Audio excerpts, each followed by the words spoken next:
आएंगे, लेकिन सबसे पहले नंदिता पांडे जी, सीधा सा सवाल सबके जहन में, क्योंकि ये माना जाता है कि कोई भी ग्रहण, चाहे वो चंद्र ग्रहण हो चाहे वो सूर्य ग्रहण हो, इसका असर लगने से 15 दिन पहले पड़ता है और 15 दिन बाद तक पड़ता है।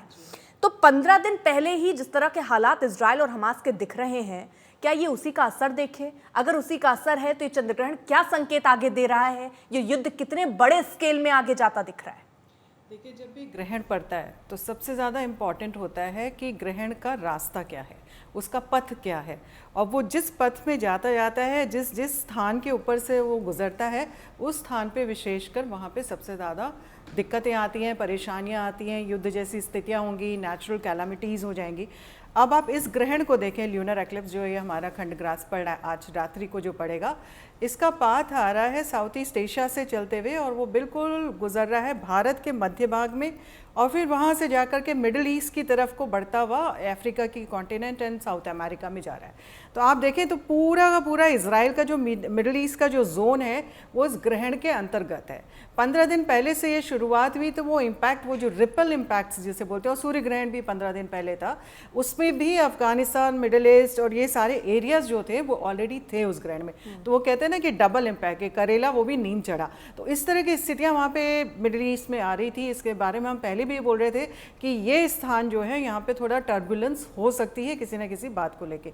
और अचानक से अब होता क्या है कि जब ग्रहण होता है तो व्यक्ति विशेष से ज़्यादा जनमानस के ऊपर उसका उथल पुथल होती है, यानी कि एक सामूहिक तौर पे आप एक इमोशनल बहाव में जाते हैं। अब जैसे हमास में एक रिएक्शन आया, वो सामूहिक तौर पे आया और किसको किया? जन समूह के ऊपर वो रिएक्शन आया और वहाँ से मास्टर्स में लोगों को लेकर के वो आए। अब शनि की नीच की दृष्टि पड़ रही है गुरु के ऊपर, जहाँ पे ग्रहण पड़ रहा है आज का मेष राशि में। तो शनि के, जब शनि क्या होता है, जन समूह का कारक होता है, मासेस का कारक होता है। तो मासेस में वो टर्ब्यूलेंस, वो दिमागी उथल पुथल रही, जिससे आपने अच्छी सोच तो नहीं रखी, नीच सोच के साथ आपने किसके ऊपर अटैक किया? गुरु के ऊपर। गुरु किस चीज़ का होता है? साम्राज्य का कारक होता है, अबांडेंस का कारक होता है, अच्छी चीज़ों का कारक होता है, बच्चों का कारक होता है। तो यहाँ पे धन, दान, सुख, संपत्ति, संतान आदि का कारक गुरु, उसके ऊपर प्रहार हुआ शनि का। तो मासेस में आकर के आप उसको, अगर नक्षत्रों को आप स्टडी करना शुरू करें तो बड़े आराम से ये समझ में आता है कि कोई भी स्थान पे, और ये ग्रहण पे तो मैं पिछले 17-18 साल से शोध कर रही हूँ और मैं ये बोलती आई हूँ हर बार कि जहाँ जहाँ पे ग्रहण का पाथ है उस जगह में कुछ ना कुछ कष्ट या परेशानियाँ इस तरह की आएंगी ही आएंगी।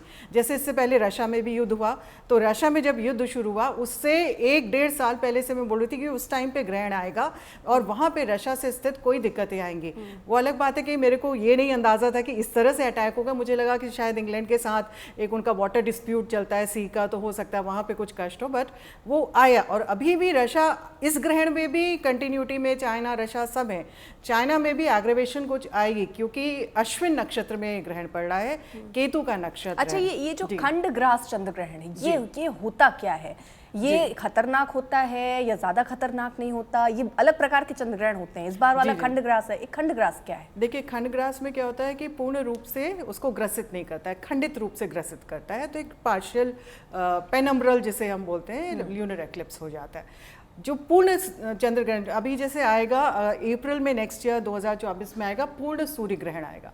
पूर्ण सूर्य ग्रहण बहुत ही कष्टकारी, या पूर्ण चंद्र ग्रहण बहुत कष्टकारी होते हैं क्योंकि उसमें पूरी तरह से राहु और केतु की एनर्जीज निकल करके आ जाती हैं। इस समय राहु और गुरु मिल करके वैसे ही चांडाल योग बना रहे हैं। तो चांडाल योग बनने की वजह से जो एडमिनिस्ट्रेशन भी है वो एकदम से कोई कायदे के निर्णय नहीं ले पाएगा। कुछ ना कुछ यहाँ पे एक असमंजस की स्थितियां रहेंगी, या आप कोई निर्णय भी लेंगे तो उसमें कुछ ना कुछ यहाँ पे खोट अवश्य रहेगा, या जनता से समर्पित निर्णय नहीं हो पाएंगे, कुछ ना कुछ टाल मटोल रहेगी। ठीक, क्योंकि भारत में इन चीज़ों को मानते हैं, इन चीज़ों को देखते हैं, सूतक काल मानते हैं, उसमें क्या आपको नियम आपको फॉलो करने हैं वो करते हैं, लेकिन बाहर के देशों में ऐसा है नहीं। तो जो जिस तरह से इसका असर है वहाँ तो कोई नहीं होगा जो उन पर कोई लगाम लगाने का सोच रहा होगा। हम लोग केवल एक वो बात कर रहे हैं कि आखिरकार क्या इसका असर पड़ेगा, युद्ध और बढ़ेगा कि नहीं बढ़ेगा, लेकिन इसमें कितने देश और इन्वॉल्व दिख रहे हैं? भारत के लिहाज से ये क्या दिख रहा है आपको, और क्या कोई ऐसे उपाय हैं जो किए जा सकते हैं जिनसे स्थितियाँ सुधर सकती थी? बिल्कुल, देखिए, जब भी होता है ग्रहण पड़ता है तो हमारे तो शास्त्रों में बहुत सारे उपाय, नियम, कानून लिखे हैं और इसी वजह से आप देखें भारत की स्थितियां धीरे धीरे सुदृढ़ होते जा रही है। आज भारत इकोनॉमिक पावर की तरफ बढ़ रहा है और प्रोजेक्शन प्रोजेक्शन है कि आने वाले 3-4 सालों में तो और ज़्यादा स्ट्रॉन्ग टॉप इकोनॉमिक कंट्री हो जाएगा।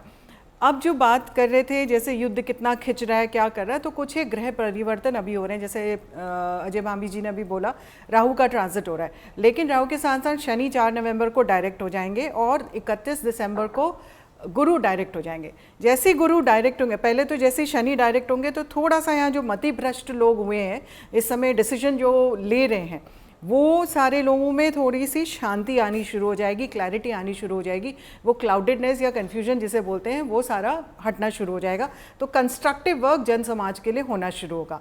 दूसरा, जब 31 दिसंबर के बाद जैसे ही गुरु डायरेक्ट होना शुरू हो जाएगा तो वहाँ से जो संस्थाएं हैं या गवर्नमेंट्स हैं जो डिसीजन देती हैं, जितनी भी गवर्नमेंट ऑर्गेनाइजेशंस है, एडमिनिस्ट्रेशन है, वो सारे कंस्ट्रक्टिव डिसीजन लेने शुरू करेंगे। तो थोड़ा सा इस युद्ध में, क्योंकि ये युद्ध अभी का युद्ध नहीं है, ये तो दशकों से चला आ रहा है और ये एकदम से एग्रेवेट हुआ इस समय, और वो वहाँ पे थोड़ा सा शांतिपूर्ण होगा। और जो आपने दूसरा बोला कि बाकियों को तो कंट्रीज़ को पता नहीं कि क्या नियम फॉलो करने नहीं करने, तो ऑफकोर्स उसका इम्पैक्ट आता ही है। आज की तारीख में अगर रशिया को ये पता होता कि उसके ऊपर ये इम्पैक्ट हो रहा है या उस बेल्ट में लोगों को पता होता कि ये इम्पैक्ट हो रहा है, तो वो शायद उस चीज़ में संयम बरतते या बातचीत के द्वारा या चीज़ों के द्वारा एक शांतिप्रिय तरीके से निवारण उसका निकालते। लेकिन जैसे अमेरिका में भी 2013 में द ग्रेट अमेरिकन एक्लिप्स करके बोला गया, डिस्ट्रक्शन, उस समय पूर्ण सूर्य ग्रहण पूरे अमेरिका में था, लेकिन वहाँ पे किसी ने कोई कंस्ट्रक्टिव डिसीजन नहीं लिया, तो इतनी ज़्यादा तबाही भी हुई, उसका असर आज तक का उनको रिपल इम्पैक्ट देखना पड़ता है, इतने साल हो गए उस चीज़ के। तो नियम पालन करना आवश्यक होता है, क्योंकि ये सारी और एक एनर्जी है। आज आप और मैं बात कर रहे हैं, लेकिन लाखों करोड़ों लोग टीवी के माध्यम से हमको देख रहे हैं, तो वो यहाँ पे स्टूडियो में तो बैठे नहीं है, एक सर्टेन एनर्जी, एक सर्टेन वेव्स एंड वेवलेंथ के थ्रू वो आज अपने घर में बैठ के हमको देख रहे हैं। इसी तरह से और एक एनर्जी होती है, ग्रहण की एनर्जीज होती हैं, उन एनर्जीज़ का सकारात्मक नकारात्मक दोनों प्रभाव पड़ता है। जो नकारात्मक प्रभाव होता है, हमारे उपाय उनको बताते हैं कि उसको सकारात्मक कैसे किया जाए, शांतिपूर्ण तरीके से, पॉजिटिव सोच के साथ, दान पुण्य करने के साथ, और जो गरीब हैं, जो कमज़ोर लोग हैं, बच्चे हैं, महिलाएं हैं, वृद्ध लोग हैं, बीमार लोग हैं, उनके लिए कुछ अच्छा आप कृत्य करिए, तो आप अपने आप भी, खुद भी, और अपने समाज में जिस सोशल स्टैंडिंग में आप रहते हैं, एनवायरनमेंट में रहते हैं, उसका भी आप उद्धार कर सकते हैं। कहते हैं कि एक व्यक्ति अब अगर ढंग से मेडिटेशन करे, ढंग से पूजा करे, ढंग से दान पुण्य करे, तो अपनी 7 पुश्तें पहली और आने वाली 7 पुश्तों का काफ़ी कुछ उद्धार कर सकता है। एस्ट्रो तक ऐप पर आपको मिलेगा भविष्य से जुड़े हर सवाल का जवाब। डाउनलोड कीजिए एस्ट्रो तक ऐप और चुटकी में जुड़िए इंडिया के बेस्ट एस्ट्रोलॉजर से।